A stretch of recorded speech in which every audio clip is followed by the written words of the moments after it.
Hi మిత్రులారా, మనం ఈరోజు KKR versus RR match preview గురించి మాట్లాడదాం. మ్యాచ్ 6. సో ఎవరైనా నా ఛానల్ని సబ్స్క్రైబ్ చేయకపోతే please subscribe my channel. Okay, so నేను ఇలాంటి రివ్యూలు చాలా ఇస్తాను. ప్రతి మ్యాచ్కి నేను ఇస్తాను. సో ఇప్పుడు ఫస్ట్ మనం మ్యాచ్ సెంటర్ ఎక్కడ జరుగుతుందో చూద్దాం. సో మ్యాచ్ వచ్చేసి ఫస్ట్ ఎక్కడ జరుగుతుందంటే మన పరస్పర స్టేడియం గౌహతిలో జరుగుతుంది. సో రేపు 7:30కి, అంటే 26th రోజు 7th, ఓకే, 7:30కి. సో ఫస్ట్ మెయిన్ థింగ్ ఏంటంటే జోఫ్రా ఆర్చర్ని ఈ మ్యాచ్లో కంటిన్యూ చేస్తారా చేయరా. తర్వాత ఫస్ట్ మ్యాచ్లో నోర్జేని ఎందుకు ఆడనివ్వలేదు కోల్కతా నైట్ రైడర్స్, మెయిన్ 2 క్వశ్చన్లు. సో దానిలోకి నేను నెక్స్ట్ ఆన్సర్స్ ఇస్తాను. ఓకే, సో తర్వాత పిచ్ రిపోర్ట్ గురించి మాట్లాడదాం. సో ఈ పిచ్ వచ్చేసి కొత్త పిచ్ మిత్రులారా, Guwahati pitch. Okay, so pitch report వచ్చేసి ఇది ఫ్లాట్ ఫేస్, హై స్కోరింగ్స్ మనం ఎక్స్పెక్ట్ చేయొచ్చు. సో ఎందుకు ఎక్స్పెక్ట్ చేయొచ్చు అంటే ఇక్కడ గ్రౌండ్ ప్రకారం ఇక్కడ 6 మ్యాచ్లే జరిగాయి. 6 మ్యాచ్ల్లో ఏమైందంటే ప్రతి మ్యాచ్ 180+200 స్కోర్ వచ్చింది. సో అందుకోసమే నేను ఇది హై స్కోరింగ్ మ్యాచ్ అవుతుందని నేను చెప్తున్నాను. సో తర్వాత వచ్చేసి మెయిన్ రీజన్ ఎందుకు హై స్కోరింగ్ మ్యాచ్ అని చెప్తున్నా అంటే ఇక్కడ boundary lines, both sides boundaries, short boundaries ఉంటాయి. అందుకే బౌలర్స్కి చాలా కష్టం మిత్రులారా. సో బౌలర్స్కి చాలా కష్టం. సో అందుకే నేను ఈ మ్యాచ్లో నేను 180 నుంచి 200 పైన మ్యాచ్ స్కోర్ వస్తుందని ఎక్స్పెక్ట్ చేస్తున్నాను. తర్వాత వచ్చేసి మనం ఏం మాట్లాడదాం, పిచ్ రిపోర్ట్ అయిపోయింది.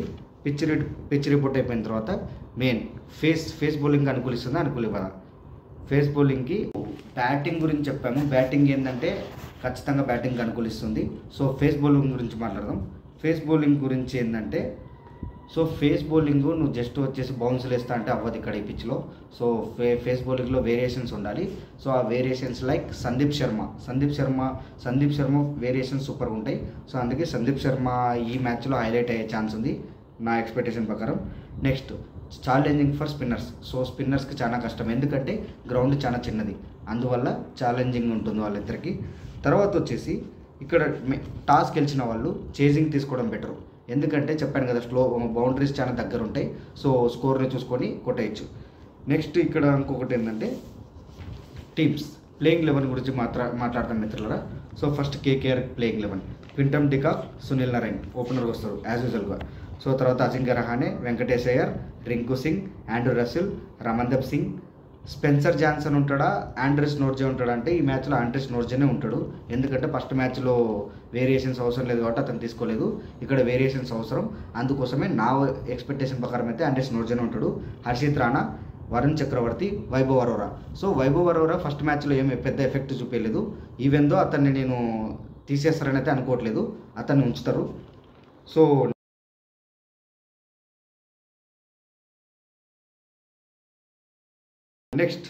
నెక్స్ట్ వచ్చేసి ఆర్ఆర్ ప్లేయింగ్ 11 గురించి మాట్లాడదాం. Yashasvi Jaiswal, Nitish Rana, Riyan Parag, Dhruv Jurel, Shubham Dubey, Shimron Hetmyer, Wanindu Hasaranga, Sandeep Sharma. Jofra Archer ఉండడని అయితే నేను చెప్పలేను, అందుకే జోఫ్రా ఆర్చరు క్వెండా మెపాకా ఉండొచ్చు. So Mahesh Theekshana, Tushar Deshpande, Fazalhaq Farooqi.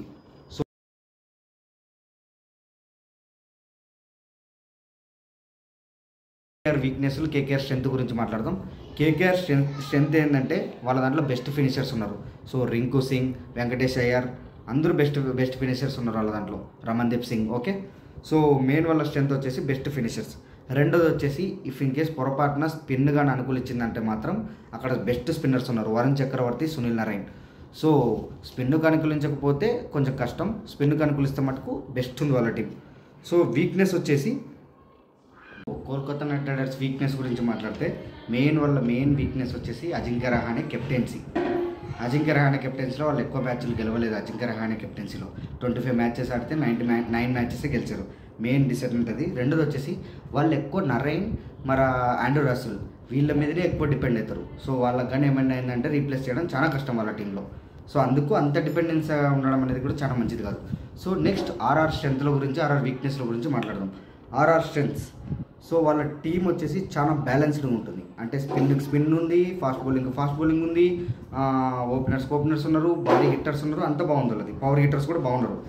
So so వాళ్ళ మెయిన్ వీక్నెస్ వచ్చేప్పటికి ఆల్రౌండర్స్ తక్కువ ఉన్నారు వాళ్ళ టీంలో. సో ఆల్రౌండర్స్ బ్యాలెన్సింగ్గా తీసుకుంటే బెస్ట్గా ఉంటుంది వాళ్ళ టీం. తర్వాత సంజు శాంసన్ కెప్టెన్ చేయట్లేదు. సంజు శాంసన్ ఓన్లీ ఏం చేస్తున్నాడంటే జస్ట్ నార్మల్గా ఇంపాక్ట్ ప్లేయర్గా వచ్చి బ్యాటింగ్ ఒకటి ఆడేసి వెళ్తున్నాడు. So he's not playing level. Okay. So next వచ్చేసి మనము హెడ్ టు హెడ్ చూద్దాం.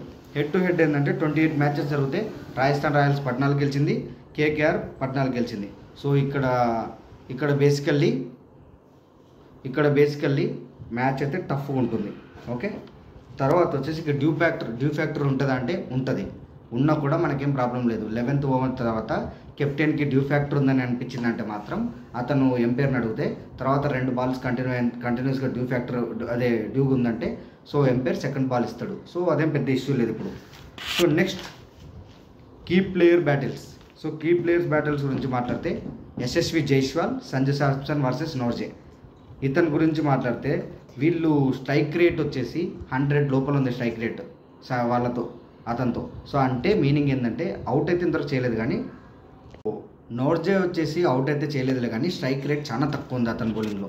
అందుకోసమే అతనికి స్ట్రగుల్ అవుతున్నారు. సో నోర్జేకి అయితే వీళ్ళిద్దరు స్ట్రగుల్ అవుతారు. తర్వాత Sanju Samson versus Narine. So Sanju Samson versus Narine చూస్తే సంజు శాంసన్ 3 సార్లు అవుట్ అయ్యాడు ఇప్పటికి. స్ట్రైక్ రేట్ కూడా 80 లోపల ఉంది. సో అంత మంచిగా ఏం లేదు స్ట్రైక్ రేట్ కూడా. తర్వాత హెట్మైర్ వర్సెస్ వరుణ్ చక్రవర్తి. సో ఇతను 2 సార్లు అవుట్ చేశాడు, 100 లోపట్లో ఉంది స్ట్రైక్ రేట్, 85%. సో హెట్మైర్ని అరికట్టడానికి వరుణ్ చక్రవర్తి సరిపోతాడు. సో డికాక్ వర్సెస్ సందీప్ శర్మలతో కూడా సందీప్ శర్మ ఎక్కువ సార్లు డికాక్ని అవుట్ చేశాడు, 2 times అవుట్ చేశాడు. తర్వాత గేమ్ చేంజర్స్ ఓవరాల్ని చూడొచ్చు అంటే రాజస్థాన్ రాయల్స్ నుంచి Yashasvi Jaiswal, Sanju Samson, Hetmyer. Kolkata night riders నుంచి ఓవరాల్ని చూడొచ్చు అంటే రింకు సింగ్, మన అజింక్య రహానే, వీళ్ళని చూడొచ్చు. ఓకే. తర్వాత వచ్చేసి మెయిన్ మ్యాచ్ ఎవరు గెలుస్తారు ప్రిడిక్షన్ ఇవ్వాలి కదా, ఆ ప్రిడిక్షన్ ఇస్తాను. సో మ్యాచ్ ఎవరు గెలుస్తారనే ప్రిడిక్షన్ నాకు తెలిసినంతవరకు అయితే ఇప్పుడు 2 టీంలు ఒక టీం ఏమో కేకేఆర్ మీద ఓడిపోయింది, ఆర్సీబీ మీద ఓడిపోయింది కేకేఆర్, మన ఎస్ఆర్హెచ్ మీద వచ్చేసి ఆర్ఆర్ ఓడిపోయింది. సో వాళ్ళిద్దరూ చాలా గట్టిగా ఉన్నారు. ఈ మ్యాచ్ ఎవరైనా మంచి రన్ రేట్తో గెలిచి పాయింట్ టేబుల్స్లో టాప్లో ఉండాలని. సో నా ఉద్దేశం ప్రకారం అయితే ఇప్పుడు ఆర్ఆర్కి హోమ్ గ్రౌండ్ కాబట్టి ఆర్ఆర్ఏ గెలుస్తుంది అనేది నా ప్రిడిక్షన్. సో ఎవరైనా నా ఛానల్ని సబ్స్క్రైబ్ చేయకపోతే please subscribe my channel. Thank you.